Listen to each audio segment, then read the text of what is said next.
Hi guys, Diplomat here, and I'm bringing you a 2v2 battle, and this was fought by G Brothers P as Pergamon and Wolf Alder as Odrysians, and on the other side we have two Sacred Band clan players as Bactria and Nervii.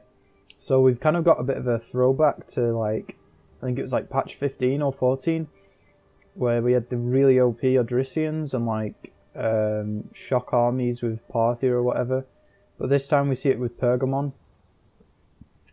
Pergamon have kind of come into fashion a little bit lately, some players using them and other players catching on to the fact that they can do pretty well. So we see 6 Galatian Spears, 5 Hippeus Lancers with a Pergamese Noble Cav, what's this, 6 Galatian Swords, 4 Galatian Spears and 4 Archers. And then for Odrysians we have 6 Spears, 6 Thracian Nobles and 2 Thracian Royal Cavs, so really low on numbers for Odrysians and high quality units. And then for Pergamon you just have high quality cavalry and low quality infantry and skirmishers. So on the back, I'm going to slow this down, we're nearly engaging already. On the Bactrian and Nervii side, we have a line of pikes, a bunch of archers, a mix of Syrians and Persian light archers. Got some hillmen, 3 units I think, and 3 thorax swordsmen. 4 Bactrian noble horse, and then for Nervii we have 4 mighty horse, 2 Germanic scout riders which are already in the back, 4 levy freemen, and then fierce swords and Oathsworn. So we've already got an engagement. All the meat shields all across the line are just charging in, levy freemen against spears.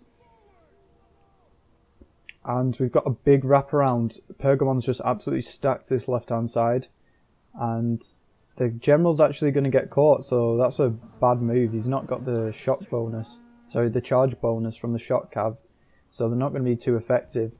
Hippeus Lancers are coming in for a charge, and on this side the Thracian Royal Cav is just coming into the melee blob against the Nervii.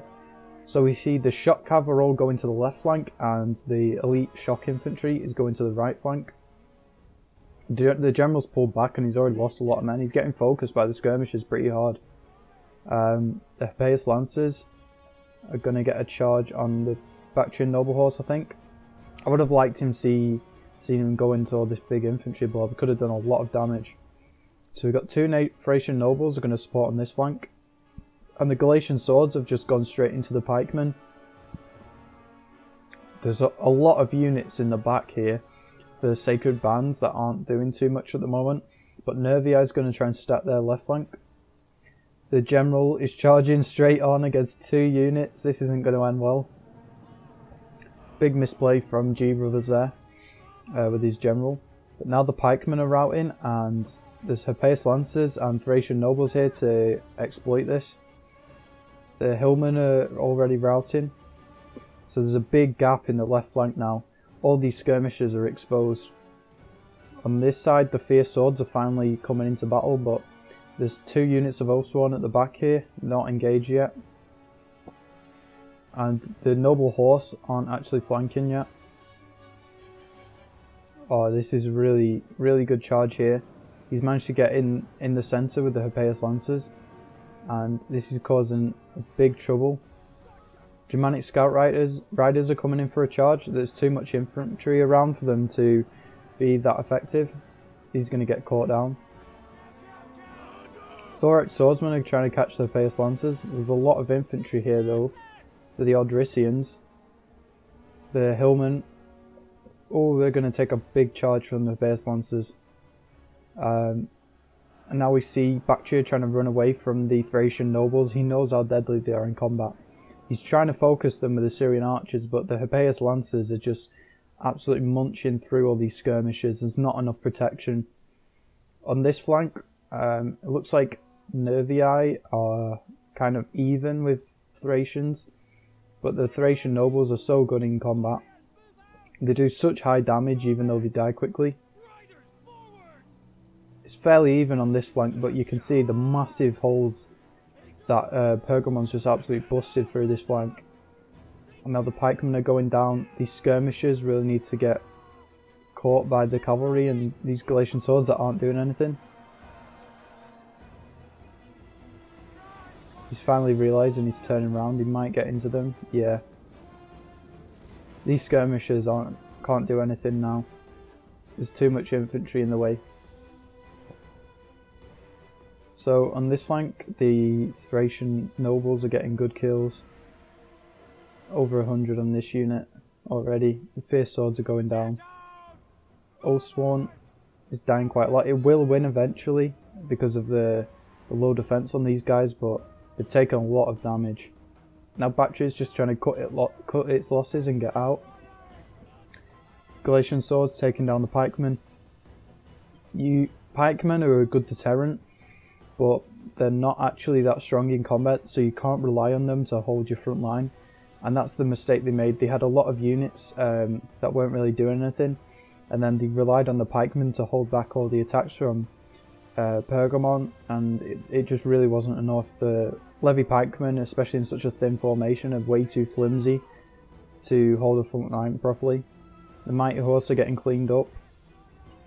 I would have liked to see some spears from Nervii maybe to counter the cavalry that Pergamon can bring. So the Thracian nobles, they've taken a lot of damage, but they're going to get a good charge off against the Thorax swordsmen. You see the guy, they lost like 10 men in a couple of seconds. It's crazy how quickly Thracian nobles can rack up kills. Bactria is actually sending its general in now. We all know how strong Bactrian Royal Guard can be in the late game. But there is a lot left on the field for Odrysians, and there's a lot of cavalry left for Pergamon still. See the Thracian Royal Cavalry getting in behind, and oh, they've lost a lot of men. They might not be able to actually kill these archers off. The general's going down as well. So yeah, the Thracians are all dead, so we've got no cavalry left for the Odrysians. He's trying to focus the Thracian nobles, which is a good target, but he's going to be taking out his own general here as well with friendly fire.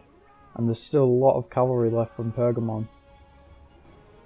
So yeah, Nervii is pretty much dead at this point. He's trying to pull back with his general, but looks like he's going to get caught by the Thracian nobles, and now the general's routing. So Nervii is basically off the field, and Bactria doesn't have enough left to protect all these skirmishers. Avius Lancers is just going to go back and clean up the hillmen. I'm really not a fan of hillmen. They're just too weak, and they don't have great damage either. Oathsworn is going down. It did a decent job, but the Thracian nobles, such good kills, like 200. It's pretty insane. I mean, Ulder brought a small army, but these units got really good kills. Even the cheap units from G Brothers got pretty good kills. So you can see how in a 2v2, it is a lot different from playing a 1v1. You have to coordinate both your armies together. It's really easy to get split up, or like one person goes in on their own and they'll get isolated. But it was really good coordination from G Brothers and Ulder, especially with such a quick rush. It's quite hard to execute. Being so coordinated and having such a quick attack as well. It was really good how they both focused their main units on the flank, and they also managed to win the centre eventually. I think it was the Sacred Band players were just a little bit too slow to react. They probably weren't expecting such a quick engagement. They didn't manage to deal with all the cavalry of Pergamon, and they didn't manage to protect their main killing power either. So yeah, it was a really good way to play 2v2. Really interesting battle. See, the final units are just getting cleaned up now.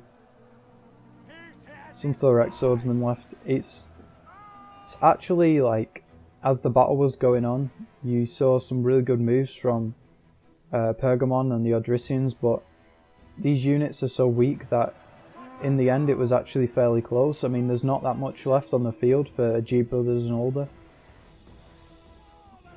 So the Nervii player did a pretty decent job on the left flank. However, as a team, they just didn't deal with the cavalry. I think that was the main downfall. Eventually, they would have been able to take out the Odrysian infantry if they'd kept the skirmishers alive, but that was just impossible because of the amount of cavalry that Pergamon had left. Let's see, the Thorax Swordsman, 180 kills, that's quite good. There's not actually that much melee force either to take them out. But they've only got 50 men left for a whole army, so the morale is going to be pretty terrible. Oh, there's still some ammunition left on these archers as well. See the final Thorax Swordsman. I mean, they would win the engagement against these spears. But when the rest of your army's dead and you've got Hippeus Lancers charging you in the back, you're going to rout eventually. The Galatian spears are going down. However, the Thorax Swordsmen are also wavering. Wouldn't be a bad option to use Flaming Shot in the late game, but yeah, so it was really close in the end. But there were some great moves. And you can see Ulder's army, he only had about 200 men left in the end. I didn't think he had any units actually left on the field. You can see all these units got really high kills, but also lost a lot of men. The spears did the job as meat shields, and the Thracian nobles got really good kills. The cavalry did pretty well as well. The star of the show was really the Pergamon cavalry, apart from his general, which he completely messed up with, but the Hippeus Lancers all did really well. I think this was a unit that got into the skirmishes, that got a lot of kills. And the archers actually did really well. So considering these guys cost 250, they're really impressive. Galatian spears, such underrated units. They've got cavalry counter tactics. They only cost about 400. And the Galatian swords all got really good kills as well. So even though the Hippeus Lancers took the credit, these guys, you don't see it that obviously, but they did really well, got a lot of kills. Sacred Bandside, Nervii infantry did okay. Germanic Scout Raiders is quite good. These guys are some of the most cost-effective units in the game. The archers were a mixed bag. They weren't really allowed to get enough kills, and they weren't against the best targets either. The cavalry did okay. One of the units did well, not that well overall though. Again, I would have liked to seen some better spears for Nervii. That could have dealt with these cav really well, and also some better focus fire, and just using the tools they had, like the Levy Pikemen, to not allow Ulder and G brothers to get the engagements that they wanted. It's a lot better for you when you can dictate the engagements. That's why rush builds can work really well sometimes, because you get to pick who fights where. Anyway, hope you enjoyed, hope you learned something. I'll see you next time. Peace.